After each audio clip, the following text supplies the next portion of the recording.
And now for a slightly more complicated circuit, resistors in series. So let's go ahead and draw it.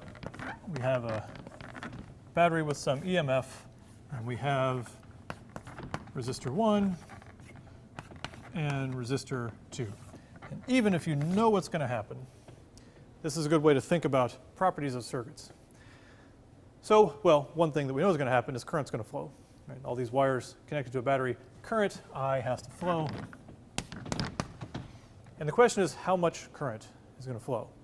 Well, hard to say. The battery is not sentient. Right? The battery doesn't know what resistors are there. The battery only feels an effective resistance due to the two resistors. So all it knows is what it's told through the wires. Right?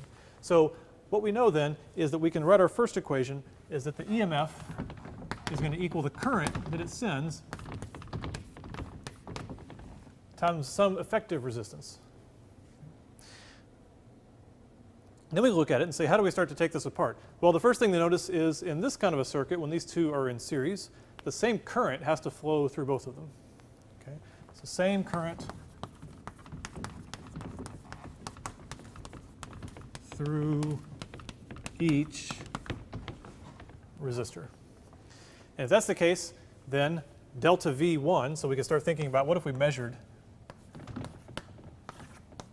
the voltage across that one. Delta V1 would equal I times R1, and we could measure the voltage drop across R2, and delta V2 would be I times R2. All right. Let's see. What else do we know? We got to think about both current and voltage. Well, the EMF drop is going to be partly across R1 and partly across R2, but by the time you go all the way around, if this is 0 volts and this is E volts, then those drops have to be equal to the original EMF. Right? So E equals delta V1 plus delta V2. Okay. So now we can basically substitute all this together to figure out what the effective resistance is. So the effective resistance, if we take this EMF and substitute I times the effective resistance, and then for this delta V1, we substitute I times R1, and then for this delta V2, we substitute I times R2.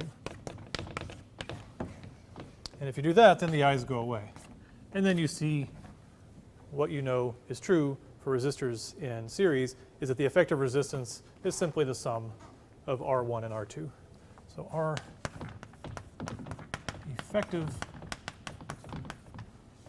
So that's the simple case of 2 in series. And then soon we'll generalize this to talk about more complicated circuits.